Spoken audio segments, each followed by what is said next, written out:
and it might be of use to you. And does anyone still hear me? I'm just checking that I still have you. Yes? Yes, thank you. Good. I thought I would check every now and then that I'm not alone. Thanks a lot. There's also in the US, actually, there's a, might be, actually, I think it's not only, yeah, it is only in the US for now. Little Sis. Do you know Little Sis? Anyone knows it? Especially the ones working in the States? No, no, no. Anyone who knows it and can tell me what it is? If someone knows it, don't keep it a secret. So there is Little Sis is nice, actually, if you are interested in US personalities, but not only. It's mapping connections between business people and politicians. And it's actually, well, it is in the US, but it's kind of also in yeah, like different other places, because involuntarily the data connects globally. So you would have a business that's not based in the States being linked to a person in government by you know, by default, because they lobby in different places. They want to expand. So it's kind of US based, but it's increasing. It's quite globalish, I would say. As it's nice because they say they're the opposite to the big brother. They're the little sister of the companies and politicians. Does anyone want me to search for a name, preferably from the US, just to make sure that we don't end up with an empty search result? Can you give me some suggestion of a name? Oh, a company or a person name, I think it works. Maybe a person name, give me. I'm watching the chat.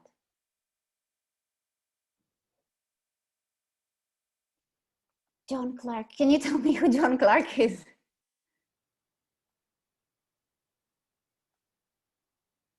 Nora, would you tell me who the person is? I'm sorry if I should know and I don't.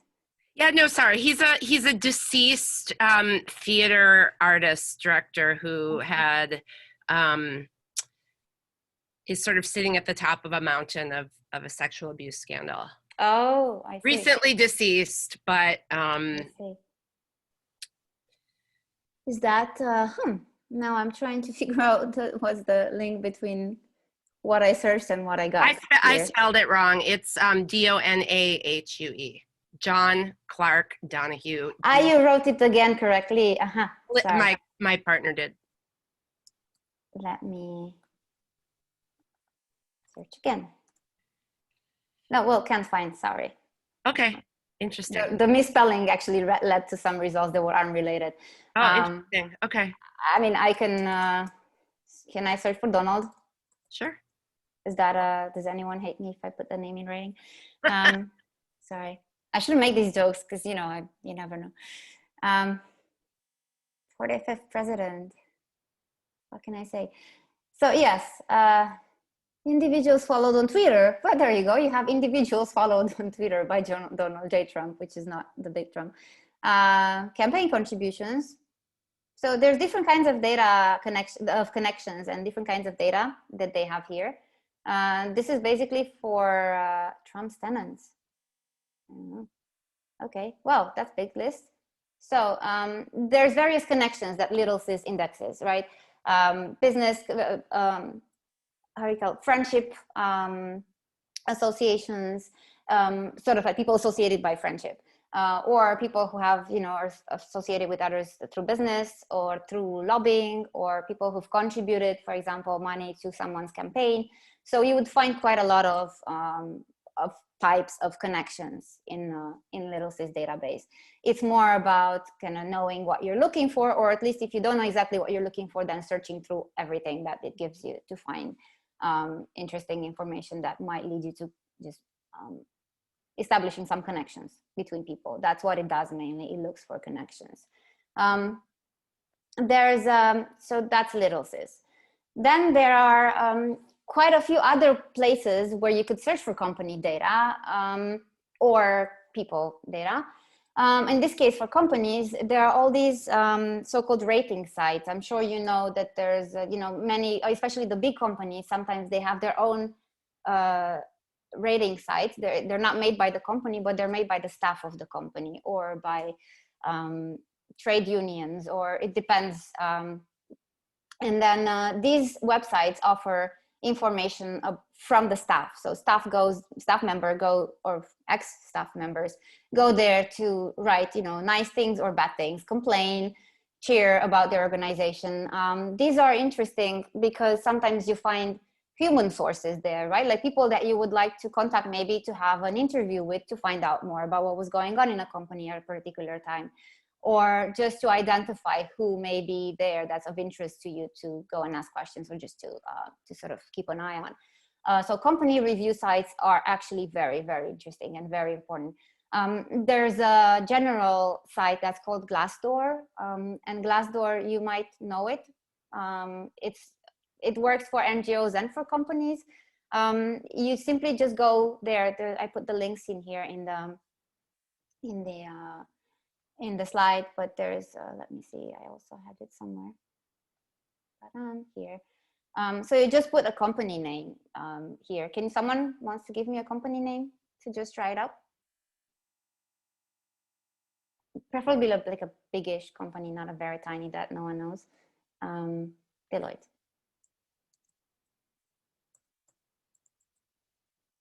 Consulting. Okay, let's do big one.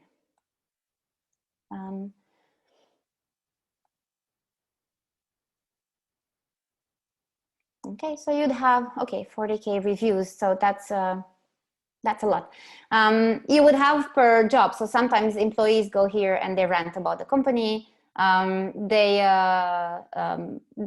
say how it was in an interview. They also complain quite a lot, which is useful for an investigator because that's what you're sometimes looking for.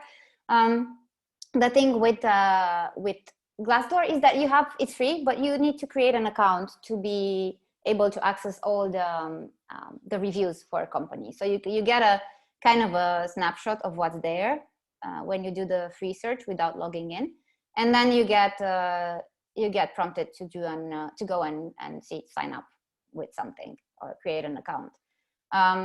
It is free and it's fine. Now, can someone tell me what is okay, I understood that I have to sign up, but I don't want to.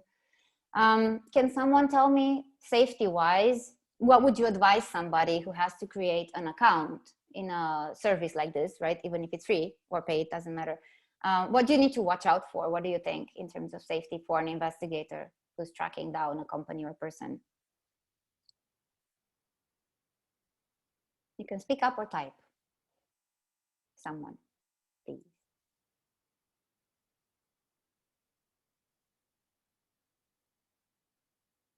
No one? Should I answer myself? Can you make, yes, thank you. So yes, thanks, Bridget. Privacy, yep.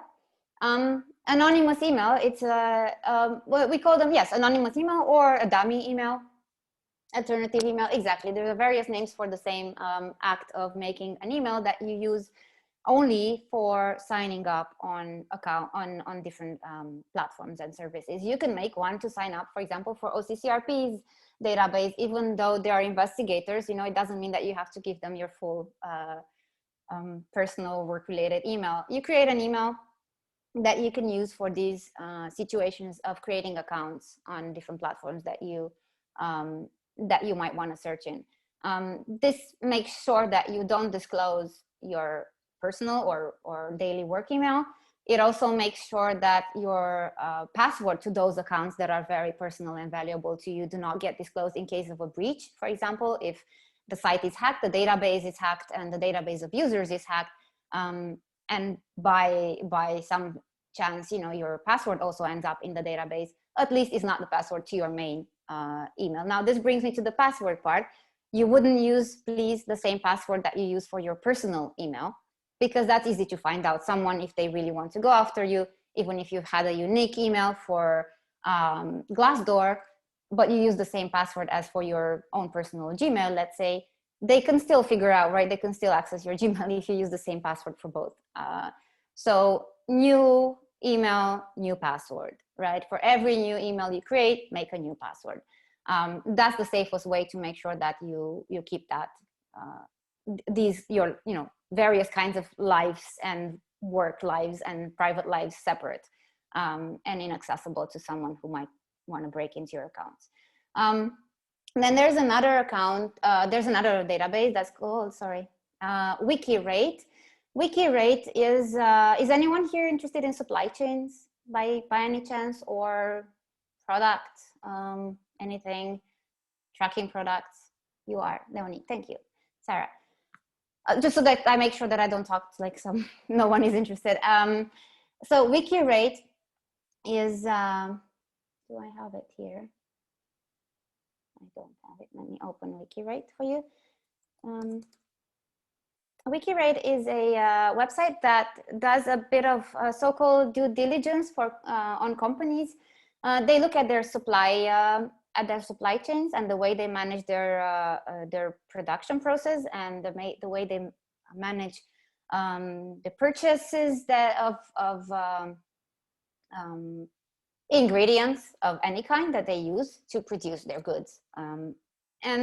And they start from, you know, the mining part, from agriculture, from different kinds of sectors where these companies may have branches into, not necessarily that they're doing mining business, but they work with products or with resources that are, you know, generated from mining. So you would have clothing brands, for example, here, who have connection to mining sector because of the various ingredients that they have to use when they produce clothing. And what this organization WikiRate does, they're based in Berlin, and they work a lot with crowdsourced information. It's not necessarily crowdsourced from just the general public, although they collect that data as well, but they work with institutions from different countries. So with local NGOs, with communities that are actually involved in, let's say, mining or agriculture, that, you know, that then produces the so-called ingredients that the company needs. So they collect this data from the source, or they try to get as closer to the source as possible.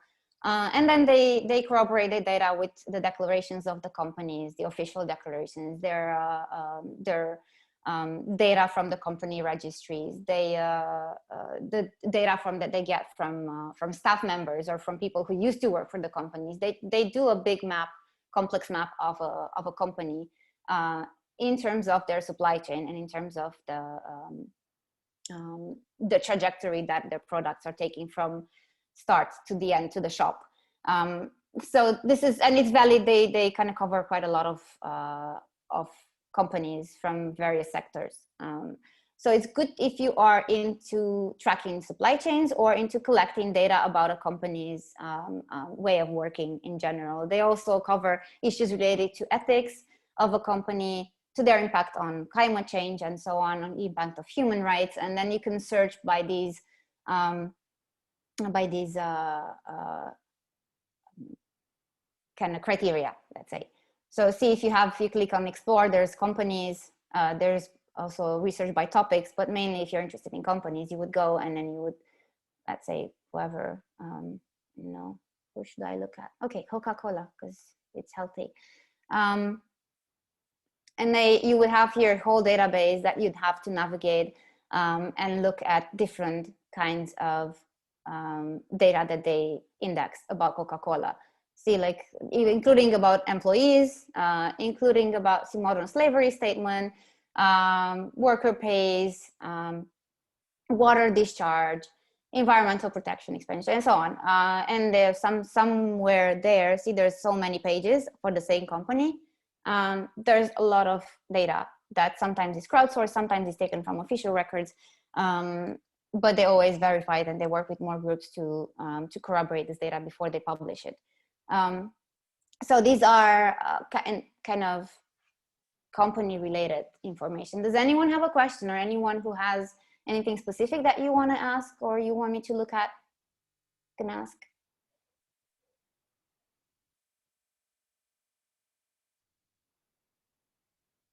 If you have something and you don't want to speak up, you can also write. Then I also wanted to bring you to show you a few other kinds of databases if you're interested. I'm not going to go now through all of them. I started with companies because I thought this might be more interesting for you if you're investigating, but there are many others other sources of data, of free open data out there that is collected and indexed by people.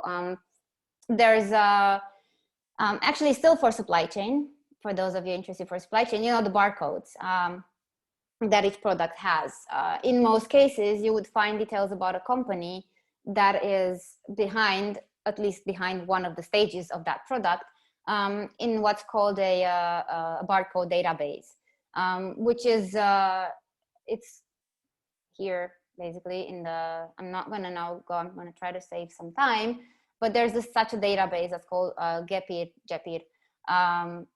It's made by a company, GS1, that's actually trying to collect as many, or convince as many producers and as many traders to input their barcodes in that database. So it's kind of a voluntary database, but it has become standard. So now everyone wants to have their barcodes there because it's kind of a reputation thing. And if you don't have it, it's like you don't exist. Obviously, there's still companies that don't log it, but in many cases, you would find information about products, which gives you at least the company that's behind the product, address, and sometimes it's interesting because you can get more information from there by looking through addresses, through different location offices in different countries, so tracing products backwards to where they come from. Then there are transport databases, which you may probably know at least a few of them, that are helpful if you're into tracking transport, various kinds of transportation means. If you're looking at tracing, for example, fishing ships, there is a Global Fishing Watch, which is an organization that's running this, this platform that offers you real-time, well, actually probably not like real all the time, but because some of the data is generated and then indexed, but it offers you data about where certain where fishing happens, where are the boats that are engaged in and actively in fishing. Sometimes they also map and they work with investigators to map the illicit fishing activities to this platform. So you would also find a database of illicit fishing activities there. Then there's a few others. So there's a super yacht fan, for example, which is great if you're investigating assets of rich people, politicians, or any other people. If you know they own yachts or boats of any kind, you can go search it. And super yacht fan is actually a fan. It's made by people who are passionate about taking photos of big boats, of private boats, and they upload information there. They upload pictures of where they've seen it, or where they've, what they saw on board of it, if there was a party, if there was a person that's known, if there was a politician. So it's kind of a cool place to look up for what rich people own and do in terms of owning boats. A lot of the Russian politicians were actually investigated through this platform because they tend to own a lot of things abroad. Sarah has a question. Are there databases to track funding to think actually know of any database of such yes, I can show you. Diana, hi. So to track funding to think tanks, I don't know of anything globally available for that. What I think is possible to try through Little Sis to see connections. Funding tracking, unfortunately, is really complicated to do, as far as I can tell from my experience in to have a global platform. I mean, there's a tax.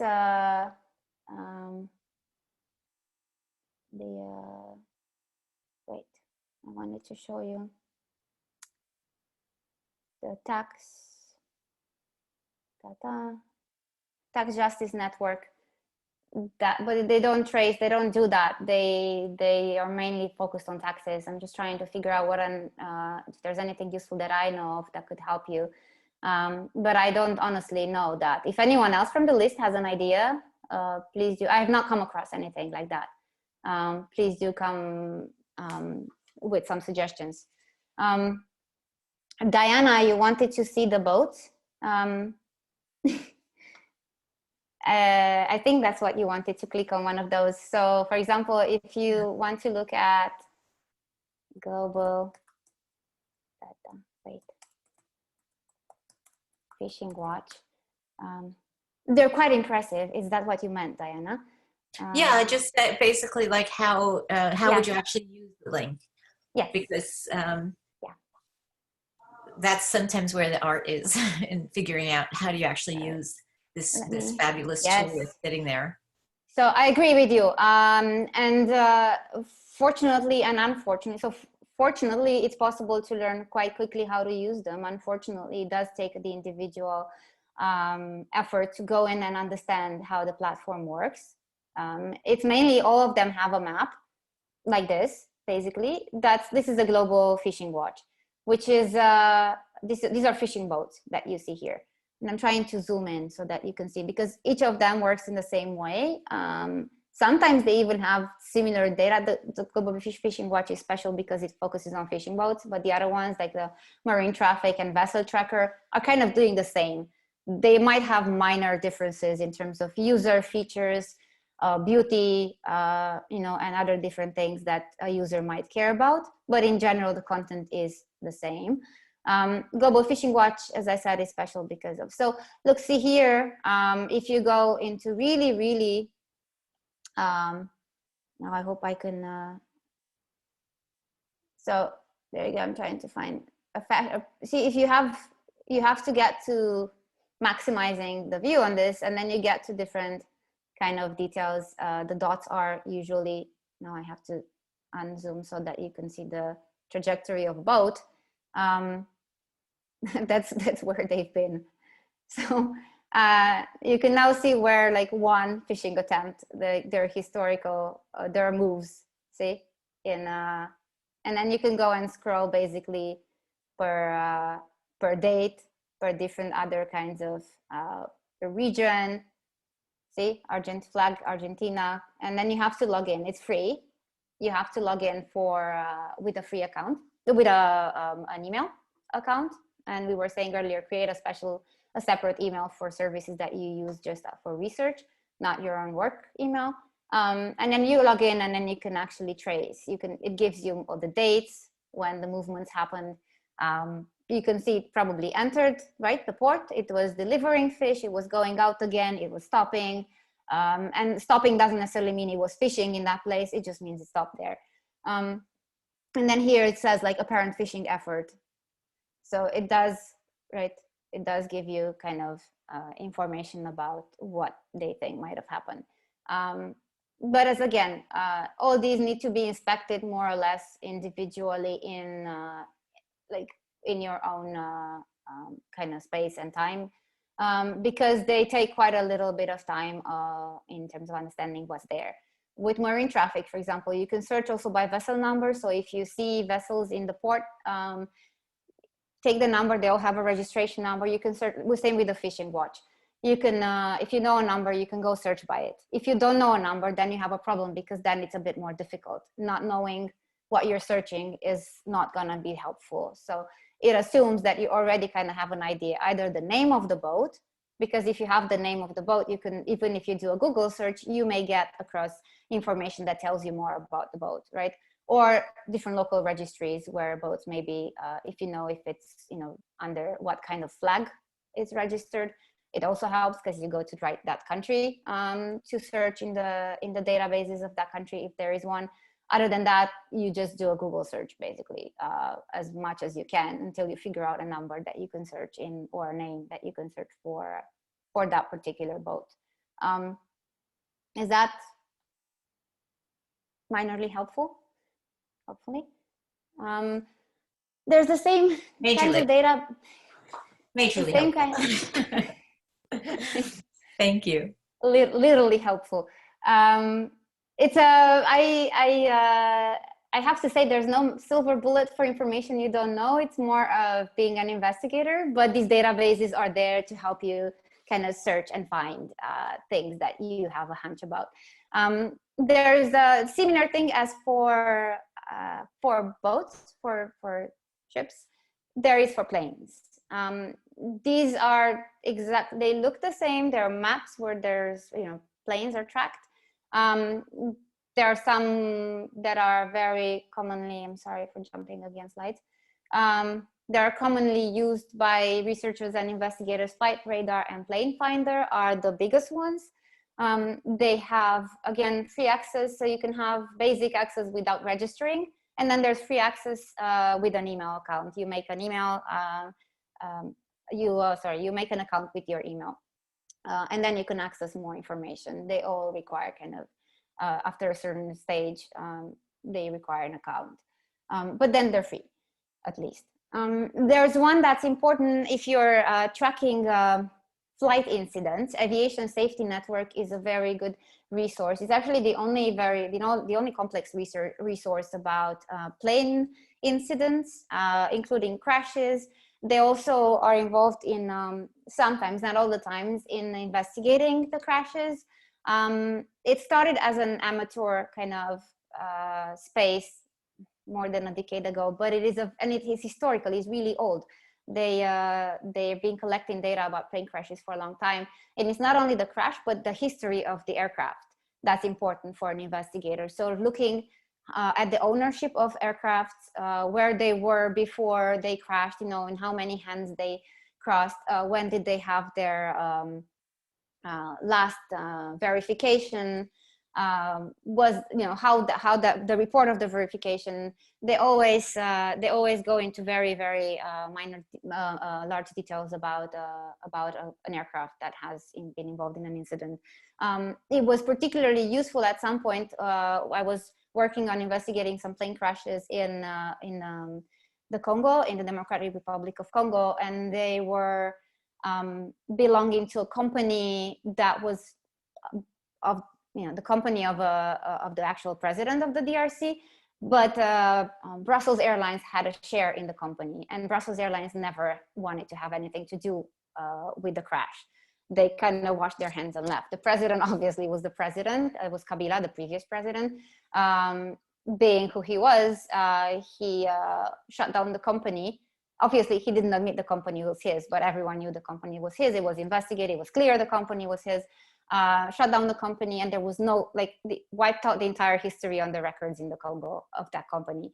But the Aviation Safety Network did an indexing of what was there. They kind of managed to get files and documents about ownership of the aircraft and the companies that it went through, and the fact that it actually came from Brussels Airlines and so on. So they're actually really useful if you're looking into these situations.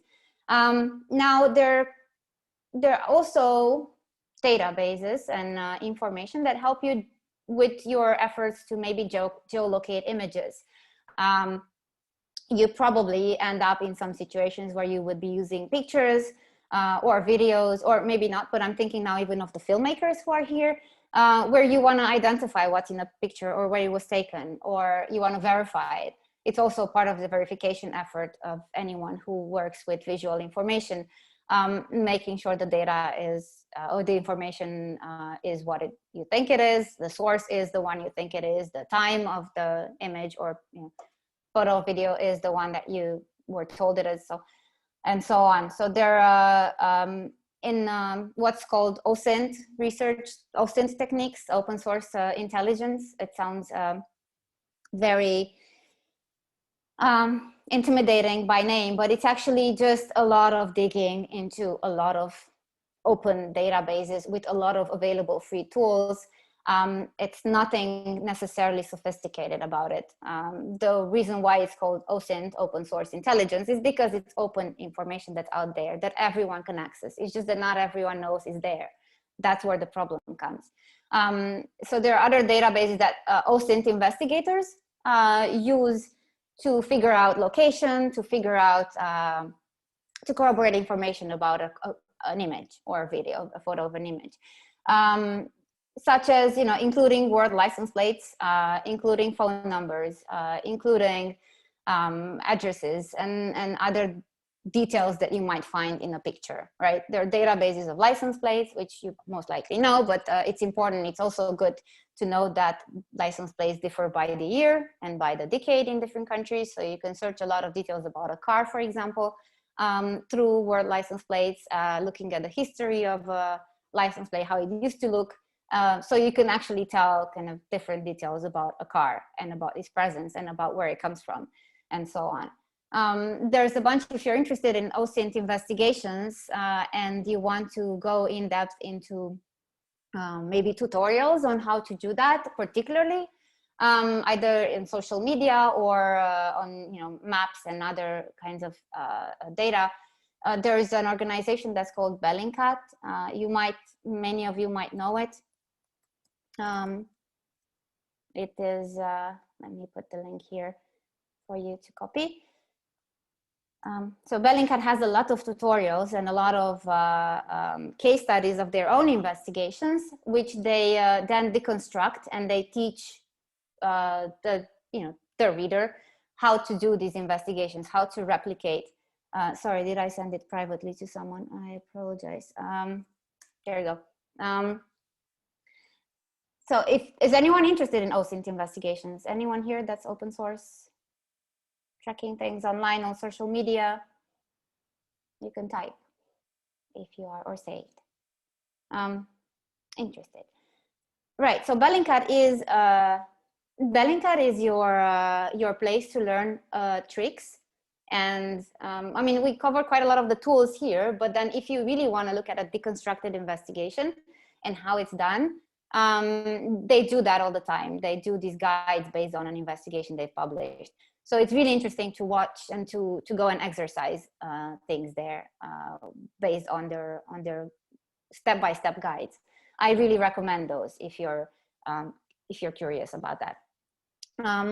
Then there's lots of databases related to maps and mapped information. And since you did mention, it was mentioned that you're interested in open data, maps and all these map-based resources are openly there and are really a treasure trove for investigators that are focused on geolocated data. So you want to find out where things are, you want to map things, you want to see how different portions of an area are divided. So there's various kinds of mapped data out there that you can take advantage of, and it's freely available. Now this list is really long, and I'm sorry I'm putting it in front of you. As I said, I'm gonna share these slides. There's let me go from here because these are more like the major map services. There's a few interesting databases that investigators are using to, again, geolocate images, photos, videos, or even to verify someone's statements, such as, for example, for verifying the time or the location where a picture was taken if you don't have any other details, but just the plain picture.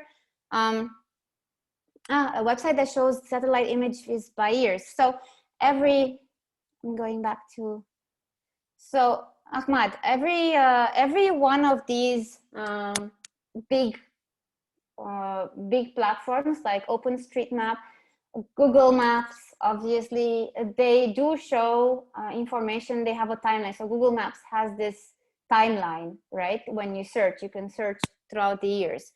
It does not necessarily mean, you mentioned 2011. It could or it could not be from 2011. So let's say you go to location, right? And you want to see the timeline of it. It does give you what's available in time from that location. So you could go and search for that on a particular location that you're interested in. Bing Maps is also very good with satellite imagery by years and Street View by years as well. Use Google Earth if you want really good imagery from satellite. Google Earth, which you have to install, not the professional, the paid one, but the how do you call the individual sort of non-professional version. That's free. It is very good for satellite imagery of that kind, historical satellite imagery. Then there's you could try on Yandex sometimes for the Russian, more like a Russian region or former Soviet Union region, Eastern Europe, Balkans, and so on, it does cover quite a few. Not sure which years. I mean, it depends on the location, because not every location is covered by satellites, or the pictures are taken often enough to have, you know, your exact time covered. But it's good to search basically for the same location on all the services that you have of mapping that have sort of satellite imagery available. That's again another investigator struggle that you need to do. As I was saying, there's other databases that help with geolocating. So just you can calculate, for example, the time of the day when a picture was taken by the shade, if there was sun or there was some shade available. There's a platform called Sun Calculator, which helps you calculate where was the sun, from what direction were the rays, and how were the shadows at a particular time of a day in a particular place. It's a map-based platform again. So that's kind of what investigators use again to corroborate information, you know, that they know, the picture they have, and then verify the information from other means to make sure that they can confirm something, their location, time, and so on. Weather information is important if you are verifying, again, declarations or someone was in a place, you want to check if they were really in that place. They tell you how the weather was, or you see it in the picture, and then you can double check if that was the case, and if the weather was like that at that time of the day or that time of the week in the place where people say they were. So these are all verification tools, let's say, and platforms that you can use. Then there's a lot of databases that are mapped with data that's mapped. Live View Map is a map of conflicts that covers conflicts in different parts of the world. I mean, not quite a lot of the world, but a few. Like you see now, Belarus, there's Libya, there's Kashmir. It's not always covering everything, but mainly the major conflicts, or the places where they have data, because they work with crowdsourced information, sometimes from social media, other times from reporters, and it depends. They combine information from multiple places. So that's where you can get kind of what happens in a place from multiple sources. Then, of course, the World Bank has lots of data. If you're into looking for trade data, for human rights related aspects, education, health, and so on, they have a data bank that's huge. And it could be helpful depending, again, on what research you are doing. And then there's a pretty useful one if you're working with mapping and maps, and you're interested in how land is being used in different parts of the world or in your own country. It's called land use or land cover is the database, and they divide sort of lands based on how they're like commercial use, realistic, you know, housing, health, well, like hospitals, schools. They kind of divide, or agriculture. They make this general division of the land based on its use. This is a map from DRC, from Kinshasa, actually. And then there's other kinds of financial information that can be mapped. One of them is the Tax Justice Network's Financial Secrecy Index, which is interesting if you're looking for tax related, you know, how countries are handling their taxes, or how companies, you know, what kind of status companies get in different countries and parts of the world. This is also interesting to use for financial research, for example.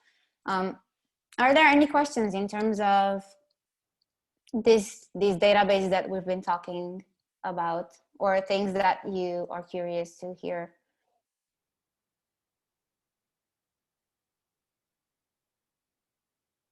Is anyone still there?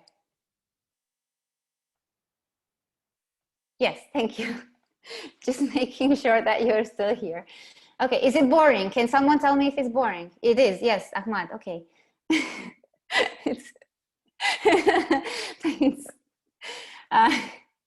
Okay, no worries, Ahmad. I was joking. It was a joke. I do that. I tend to do that when no one speaks. That's something you have to live with.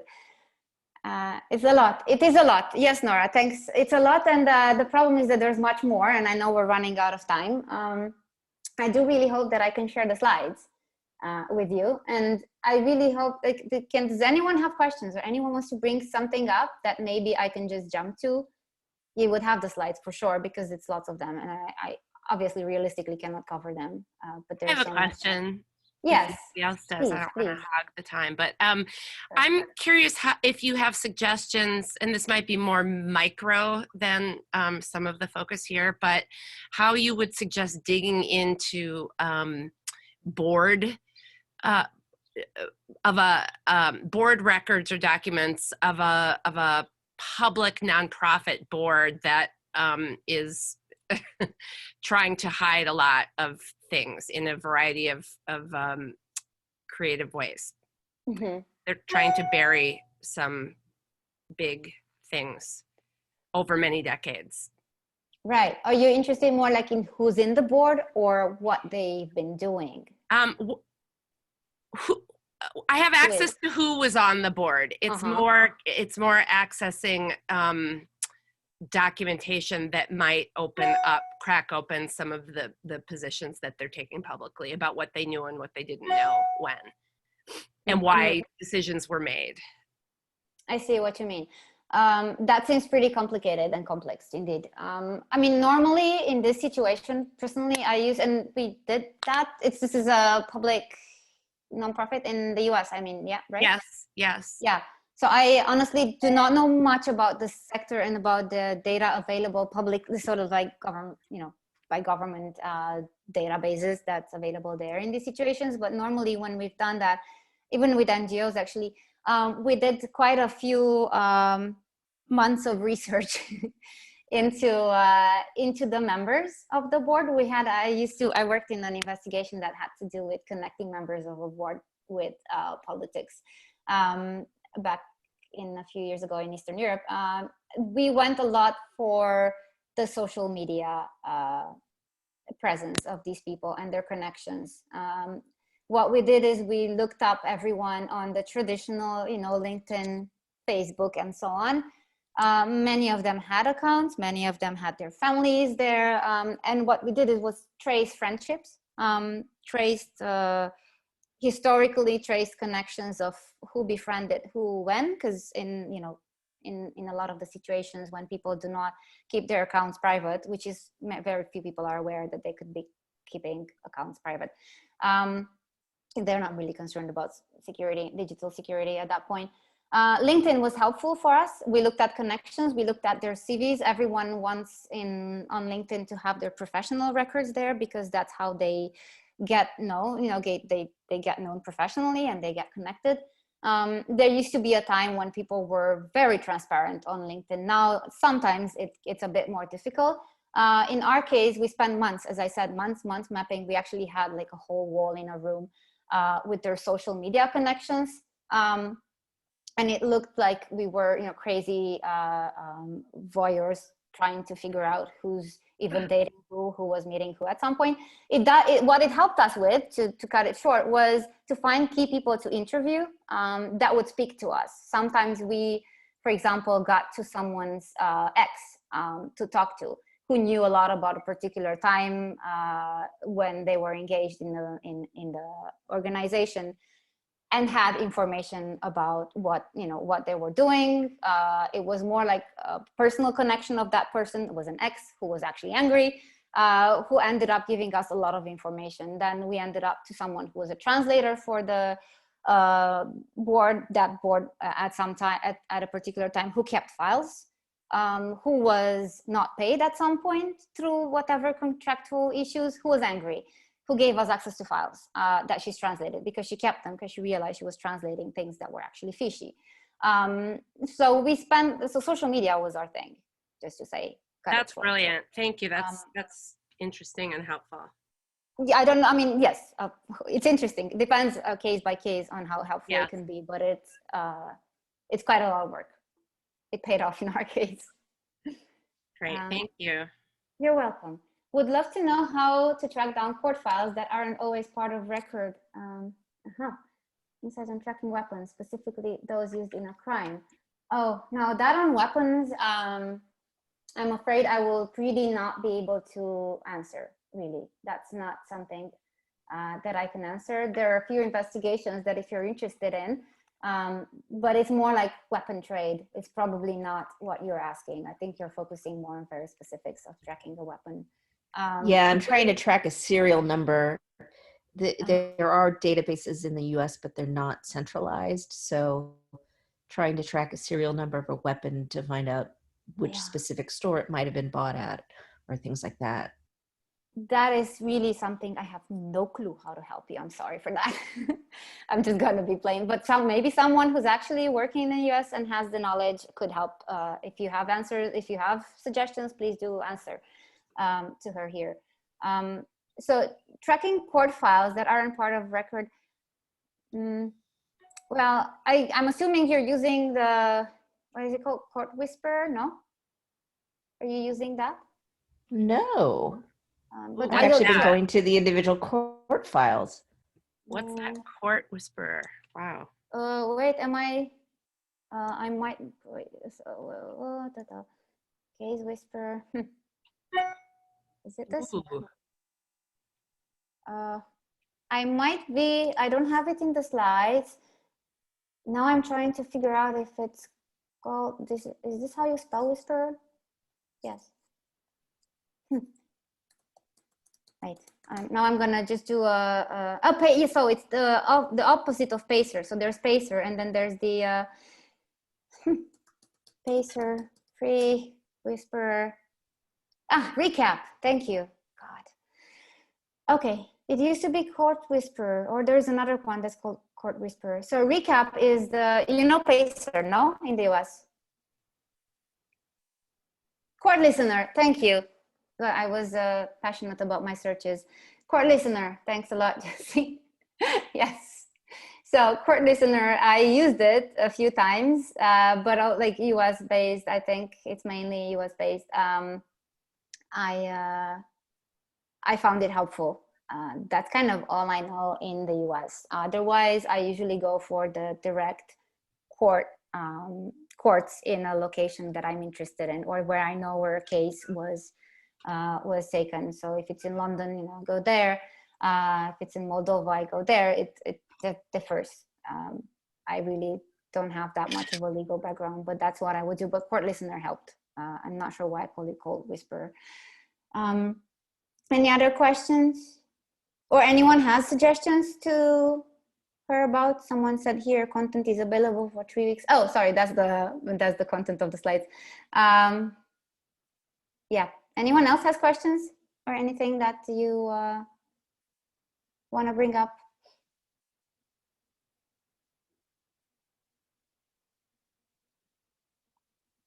Nope.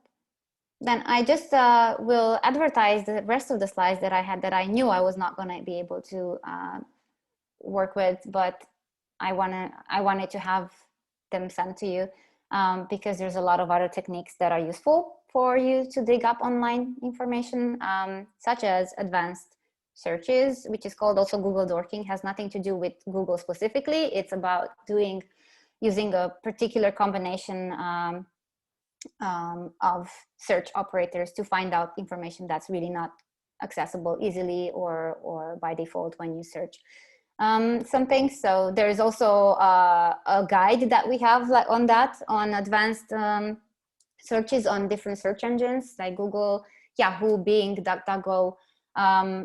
There's if anyone is interested in that, this is going to be in the slides, and also I'll be sending another file with resources like particular guides focused on particular techniques that you might want to look for. Then I included also reverse image searches, which is normally used and useful for verifying images, seeing if an image was showing up in different places and where and in what context and so on. Then there's a bunch of tips. Then there's ways of searching for people, since there was the question there that we addressed about the board, ways in which you can search where people have online presence and social media, which you can test. Like, it's basically just going to the tool and searching a name. So you weren't missing much if I'm not mentioning it now. And there's a few case studies that I'm actually going to send them to you as guides. They're guides about how things were done, how people dug information in different platforms, different places, including political ads on Facebook, for example, and how they target voters, which might be interesting for some of you. Then working on with web archives, archiving information or retrieving archived information. So, for example, websites that were closed, right? 10 minutes left. I'm being told I have 10 minutes left. Anyone wants me to leave, or should I go for 10 minutes? I can leave if you don't want me to stay. Go for it, thanks. Feel free to obviously go if you have to go, thank you. So web archives are important, and I do advise you to look into them. They're very easy to use. It's just a matter of knowing they exist. There's one very big and important domain web archive, which is called archive.org. And archive.org has a tool that's very useful if you're searching for websites or web pages that were deleted. They are no longer there on a website or on a domain name that you used to know, but it keeps a record of historical record of web pages and websites. So you can go and search for that site and see if it was indexed by the Wayback Machine, which is mainly doing this on a regular basis, unless a website tells it not to do it. There is a way in which websites can tell the web archive not to index them, but rarely they do. Most of them do not prohibit that kind of indexing. So you would find quite a lot of old versions of websites and information, including reports. Actually, a lot of the times in an investigation, you're looking for documents of a company from their website that should have been public, but they changed the website, things have gone deleted. It's good to just look at a company's website, organization's website, how it looked 5 years ago. You might find reports that you might actually be able to use in your research. And it's no longer, they're no longer there. So do use them, and they're simple to use. It's literally just clicking on the link and searching for the website you're interested in and seeing what's there. There's also a guide that we have in our organization, in the guide that I was showing you at the beginning in the investigation kit, which I will share with you, which is taking you step by step on how to use archives and how to benefit from them to the maximum, and also how to archive information you want to keep for yourself for later and prove that it was online, even if it's deleted. Then there's a bunch of tips and examples and limitations, which you will get to read because it's really just reading from here. Then there's also ways in which you can find information about who owns a website, which is quite interesting and important if you're looking, for example, for websites that might have been connected to particular individuals or companies or organizations. It's important also during election times to see, there are many websites emerging that are connected to particular campaigns. You can figure out, connections between them. We also have a guide about that, which is again a step-by-step guide. So I will not need to go into details. If you're interested, you simply can follow that. It's lucky because we have guides about everything, so I can just share them with you. What else was I gonna show you? I was gonna also show you a few details about image metadata. Again, we have a guide for it. It's more about how you can use image metadata information that's behind an image to figure out information about how, when it was taken, with what device. It's yet another verification tool for imagery, for videos and photos. So that's kind of what I was gonna go through, knowing that I was not gonna actually be able to go through it, but it's here for you to share. I also will leave at the end of the slides, there's a safety part that I wanted to simply have here, because I understood some of you did safety training, others not. So I will also leave this here, and you can ignore it if you have the knowledge. Otherwise, there is quite a lot of information there about tools and methods and ways of behaving safely online. And that's about it that I want to say before we're being shut down, probably. And if you have any questions, so what I meant to also show you, there's my email at the end of the slides. We actually do a lot of with people who need safety training or investigation training. Do feel free to contact me. or our organization in general, and we do a lot of free support online. So if you have questions, email me and we'll try to help. It's, you know, we don't, it's not like a paid service. We do that by default anyway. So do write to me, and I can, if it's not me, then it's going to be someone else from the organization who has better knowledge on a particular question that you might want to ask. If we can help, we're happy to help, especially, you know, people, investigators, civil society, filmmakers. We're very happy to support anything we can. So let us know. Is anyone still there? And thank you, of course. Thanks for bearing with me, and sorry for keeping you beyond time and for rushing in through all the topics that I didn't cover. Someone tells me, where should I upload the links, or I get an email about it? The files.